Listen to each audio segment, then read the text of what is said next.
तो मैंने ईगो में ले लिया कि अब मुझे ये नेशनल एग्जाम क्रैक करनी है कंप्यूटर साइंस। तो मेरे फर्स्ट ईयर में कुछ 14 प्लस बैकलॉग्स आ गए थे। तो उसी को क्लियर करते करते मेरी इंजीनियरिंग चली गई। वहां पे ना तुम्हें पता नहीं होता कि जो बंदा बोल रहा है वो खुद क्रेडिबल है कि नहीं ये बोलने को। 1000 क्वेश्चंस भी करोगे या 2000 क्वेश्चंस भी करोगे तभी भी कोई गारंटी नहीं तुम्हारी सिलेक्शन। यार मैंने स्कूलिंग तो सीबीएसई की थी जैसे नॉर्मली लोग करते हैं, तो कोई एक्स्ट्रा ऑर्डिनरी उसमें है नहीं। एक्स्ट्रा ऑर्डिनरी सिर्फ एक चीज थी कि मैं स्कूल में बहुत अच्छा स्टूडेंट था। तो मेरी कुछ बोर्ड में परसेंटेज आई थी 98.2, तो मैंने सिटी विटी टॉप करा था। तो ये एक एक्स्ट्रा ऑर्डिनरी चीज थी, बट ये चीज मेरे लिए दुनिया का सबसे बड़ा कॉन निकला क्योंकि मैं 11th 12th में पिछड़ गया था। और जब एक सक्सेसफुल बच्चा पिछड़ जाता है उसका जो मेंटल प्रेशर होता है वो इमेंस होता है, वो कोई सोचता नहीं है। ठीक है, तो मेरे साथ एग्जैक्टली वो हुआ था। 10th तक बहुत अच्छा था, 11th 12th में फिसल गया था। तो मेरी जो बीटेक कॉलेज थी वो नॉर्मल थी, टायर 2 या टायर 3 कॉलेज थी। So this was about me, some short background. और मैंने इंजीनियरिंग चूज क्यों किया, कोई क्यों नहीं है, ठीक है। बच्चे इंजीनियरिंग चूज सोच के नहीं करते, सीधा घुस जाते हैं। तो मेरा भी यही सेम सीन था, मैं घुस गया इंजीनियरिंग में। और कंप्यूटर साइंस इंजीनियरिंग थी। बट अगर तुम पूछोगे कि क्या मुझे कोडिंग आती थी इंजीनियरिंग कॉलेज में, नहीं। तो मुझको कोडिंग नहीं आती थी। एंड एक और चीज है कि सिंस मैं एक दौर से गुजर रहा था अपने मेंटल हेल्थ को लेके, तो मेरे फर्स्ट ईयर में कुछ 14 प्लस बैकलॉग्स आ गए थे। तो उसी को क्लियर करते करते मेरी इंजीनियरिंग चली गई। सो दिस वाज इट। चीज ये है कि मैंने सेकेंड ईयर में डिसाइड करा था कि अभी लाइफ में वाट लग चुकी है, 14 बैकलॉग्स आ गए हैं। अब मेरे पास दो ही ऑप्शन है, या तो मुझे इंजीनियरिंग पूरी तरीके से क्विट करके कुछ खेती वेती चालू करना पड़ेगा, या फिर ढंग से इंजीनियरिंग सीखनी पड़ेगी। तो जब मैं ढंग से इंजीनियरिंग सीखने लग गया, फॉर एग्जाम्पल कंप्यूटर साइंस के बेसिक्स पढ़े, सी प्रोग्रामिंग क्या होता है, ओएस क्या होता है, ये सब पढ़ा। कोडिंग तभी भी नहीं आती थी। अगर मैं तुम्हें ऑनेस्टली बोलूं तो तभी मुझे लगता था, हमारे टाइम पे हमें ऐसा लगता था कि कोडिंग याद करके किसी तरीके से चले जाओ। मैं ये तक याद करता था, इंट ए कॉमा बी, उसके बाद सेमीकोलन आएगा, फिर नेक्स्ट स्टेटमेंट में, ऐसा मैं याद करके जाता था। सो मेरी कोडिंग कुछ इस तरीके से रही। तो कुछ इंस्पिरेशनल नहीं है इसमें। मेरा इन्फ्लिक्ट मतलब मेन पॉइंट ये था कि थर्ड ईयर के एंड में मेरी जीपीए इतनी अच्छी आ गई कि मैं कॉलेज टॉप कर पाया था। तो तब मुझे फीलिंग आया कि यार, उसी बंदे जिसके पास बैकलॉग्स थे, अगर वो कॉलेज टॉप कर सकता है तो मैं लाइफ में कुछ भी कर सकता हूँ। तो वो एक कॉन्फिडेंस आ गई थी मुझको। वो कॉन्फिडेंस ने मुझे इंस्पायर किया। एक कॉम्पिटिटिव एग्जाम होती है नेशनल लेवल पे जिसको कहते हैं गेट, कंप्यूटर साइंस रिलेटेड होती है। तो मैंने ईगो में ले लिया कि अब मुझे ये नेशनल एग्जाम क्रैक करनी है कंप्यूटर साइंस की। तो तुम कह सकते हो मेरा इंस्पिरेशन यही था कि मुझे कुछ करना है खुद के लिए। तो that was my inspiration. And ऐसा कुछ नहीं था कि मुझे कोडिंग में फैसिनेशन आ गई थी, वो लेटर स्टेज ऑफ लाइफ में आई, तब तक नहीं थी।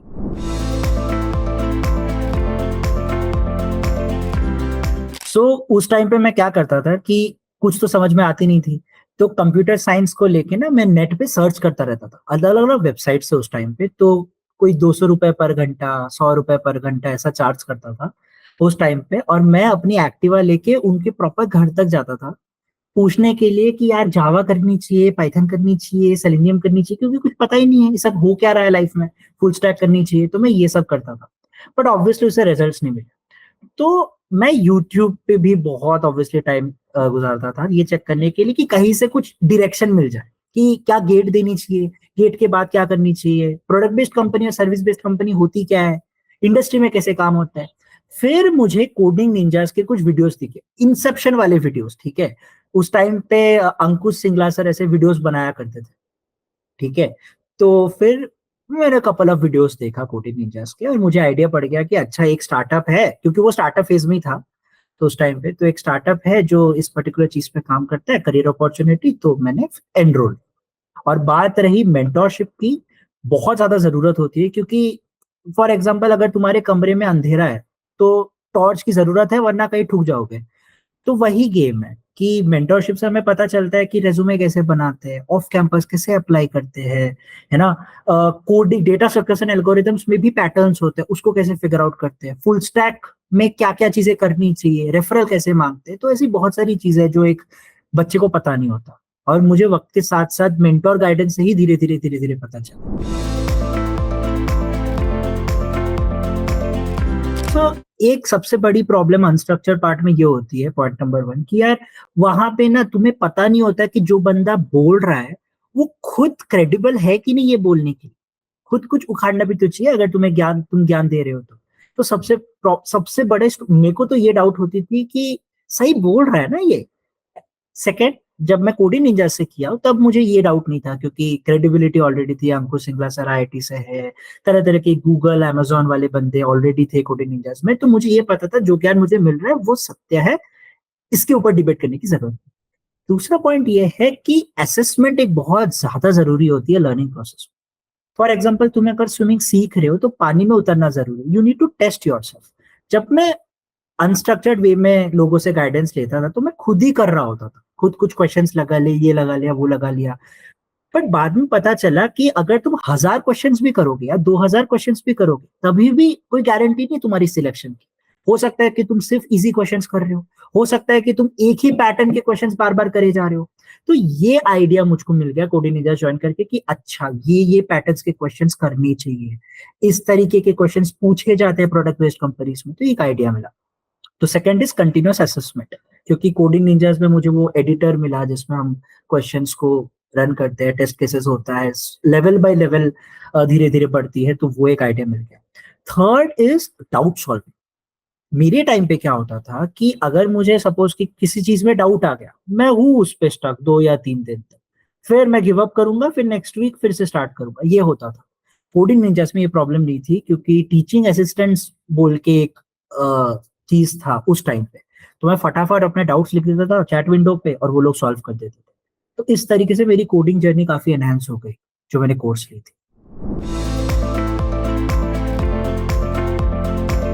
यस, मैंने कपल ऑफ हैकाथॉन्स में पार्टिसिपेट किए हैं अपने कॉलेज टाइम पे, मतलब एमटेक कॉलेज टाइम पे। फिर टेक्निकल मीटअप्स तो बहुत हेल्प करता है। एक, वो तुम्हारे रेज्यूमे में 4 चांद लगा देता है। सेकेंडली, हैकाथॉन्स में तुम्हें पता चलता है कि यार एक प्रोजेक्ट को 2 दिन में कॉम्पिटिशन के साथ एक सर्टेन क्वालिटी ऑफ कोड के साथ कैसे रन किया जाता है, because you have a business problem statement and you are solving it. तो उसमें वो वाला एक्सपीरियंस काफी एनरिचिंग करता है। और सेकेंडली, सबसे बड़ी चीज ये है कि रेज्यूमे में 4 चांद लगाता है। रिक्रूटर को पता चलता है कि अच्छा, इसने ये एंटरप्राइजिंग बंदा है, इसने ये जगह पे पार्टिसिपेट किया। थर्ड, तुम्हारे कम्युनिटी में एक नाम होता है। फॉर एग्जांपल, अगर तुम स्मार्ट इंडिया हैकाथॉन जीते हो, so it's a great achievement. मेरे बहुत सारे दोस्त है, एक दोस्त है जो स्मार्ट इंडिया हैकाथॉन जीता और अमेजोन, वो अभी अमेजोन में है एंड उसको बहुत लेवरेज हुआ है ये हैकाथॉन का चीज। So this thing always helps.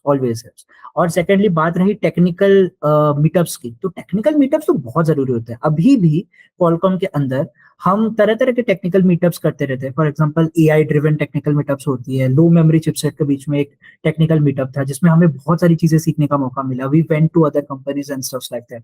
तो technical meetups gives them an idea कि what is happening around the world, what are the things that developers are using in their day-to-day life that is making them excel.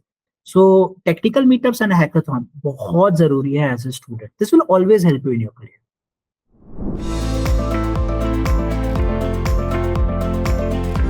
ये initiative बहुत ही अच्छा है, क्योंकि students ना, for example मैं tyre 3 college से भी हूँ और साथ ही साथ मैंने गेट क्रैक, आईआईटी वगैरह वगैरह क्रैक करके मैंने टायर 1 का भी एक्सपीरियंस लिया है। तो एक ही डिफरेंस है टायर 3 और टायर 1 में। It's not about the knowledge of the students, क्योंकि स्टूडेंट्स दोनों जगह पैशनेट है। मैं तो कहता हूँ टायर 3 वाले बच्चे ज्यादा पैशनेट होते हैं, इतना मेहनत करना पड़ता है उनको एक अपॉर्चुनिटी के लिए, बिकॉज रिसोर्स से उनके पास अपॉर्चुनिटीज कम होती है with respect to a tier 1 student, right. अगर ये टाइप के क्लब्स टायर 3 में भी हो तो it will be perfect situation for them, right. So obviously बहुत बहुत सारी इनिशिएटिव है, और मेरे टाइम पे होता तो शायद मुझे गेट दे के और पूरा कंप्यूटर साइंस इस तरीके से सीखने की शायद जरूरत नहीं पड़ती, right.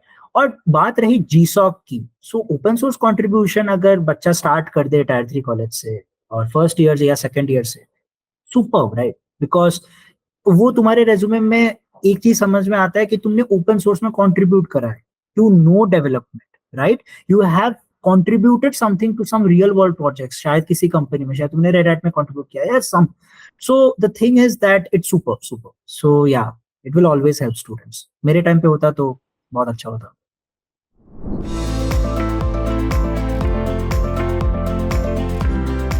Can AI replace developers? My answer is no. Right? हमारी R&D में भी, मतलब एक्सपीरियंस से बता रहा हूँ, आंसर इज नो. रिप्लेस कभी नहीं कर पाएगा, but as the saying goes, right, कि एआई इंसान को तो शायद रिप्लेस ना करे, बट उसको जरूर रिप्लेस करेगा जिसको एआई यूज करना नहीं आता, राइट? तो एआई यूज करना बहुत ज्यादा जरूरी है अपने डे टू डे डेवलपमेंट में, because now companies will want कि तुम और एफिशिएंटली काम करो. फॉर एग्जांपल, पहले तुम्हें 10 दिन लगते थे, अब तुम 2 दिन में इस पर्टिकुलर फीचर को डेवलप करके दो, क्योंकि तुम्हारे पास एक असिस्टेंट है, right?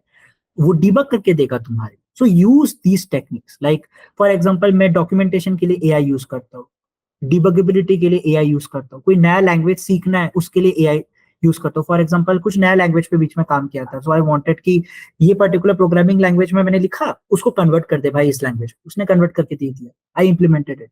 So you really have to be a good prompt engineer. That's what I think. सही प्रॉम्प्ट्स तो एआई के साथ काम करना बहुत जरूरी है आजकल. सो मेरा एडवाइस तो फर्स्ट ईयर्स के लिए ज्यादा नहीं होगा. फर्स्ट ईयर्स में तुम यार मस्ती मारो, सब खुद को जानो, खुद को समझो, एक्टिंग वैक्टिंग करो, सिंगिंग विंगिंग करो, देखो. सबसे पहले खुद पे हंसने का वो एबिलिटी डेवलप करो, क्योंकि लाइफ में ऐसे लोग बहुत हंसेंगे तुम पे. तो फर्स्ट ईयर में वो डेवलप करो, ठीक है? सेकंड ईयर से let's be serious. Second year से अगर तुमने फिगर आउट कर लिया मुझे कोडिंग करना है, तो सबसे पहले स्टार्ट करो अपने फंडामेंटल से, ठीक है? सी प्रोग्रामिंग लैंग्वेज से स्टार्ट करो, ये मेरा सजेशन रहेगा, क्योंकि सीखना अच्छे से जरूरी है कि मेमोरी मैनेजमेंट कैसे काम करती है, गार्बेज अलग, फॉर एग्जांपल मेमोरी मैनेजमेंट से लेके पॉइंटर्स से लेके ये सारी चीजें कैसे काम करती है. सी सीख लिया, फिर एक प्रोग्रामिंग लैंग्वेज चूज करो, C++ या जावा, और उसमें अच्छे बन जाओ. अच्छे बनने के बाद पैरेलली डीएसए करो. सबसे पहले जब तुम कोडिंग जर्नी स्टार्ट कर रहे हो, कोई डेवलपमेंट करने की जरूरत नहीं है, डीएसए करो. DSA is the fundamental. DSA से लॉजिक बिल्ड होती है, हमें समझ में आता है कि अच्छा डिफरेंट डेटा स्ट्रक्चर्स के साथ इंटरैक्ट कैसे करते हैं, एल्गोरिथम्स कैसे सोचते हैं, ऑप्टिमाइज कैसे करते हैं, टाइम स्पेस ऑप्टिमाइजेशन क्या है, ये सारी चीजें चार्गन्स. तो ये कंप्लीट करो, 3-4 महीने, 5 महीने, 6 महीना लो, डीएसए करो. उसके बाद डीएसए हो गई, उसके मतलब डीएसए मतलब कॉम्पिटिटिव लेवल कोडिंग करने की जरूरत नहीं. अगर इंटरेस्ट आ रहा है तो जाओ, वरना 6 महीना बेसिक डीएसए करने के बाद तुमको ये करना है कि अब हो गया, अब मैं डेवलपमेंट पकड़ूंगा. बहुत सारे डेवलपमेंट है, तुम देखो, web development, Android development, mobile, cross platform, IoT, machine learning, जिसमें मन है उसमें जाओ, ठीक है? जॉब सब में है, सबसे ज्यादा जॉब्स वेब डेवलपमेंट में, बट अभी के सिनेरियो में जॉब सब में है, but you have to be good. So एक डेवलपमेंट पकड़ो, लेकिन वही डेवलपमेंट में स्टिक करो. फॉर एग्जांपल, वेब कर रहे हो तो वेब अच्छे से करो. ये नहीं कि 2 महीना वेब किया फिर एंड्रॉइड किया. जैक ऑफ ऑल ट्रेड सही में मास्टर ऑफ नन है इस सिचुएशन में.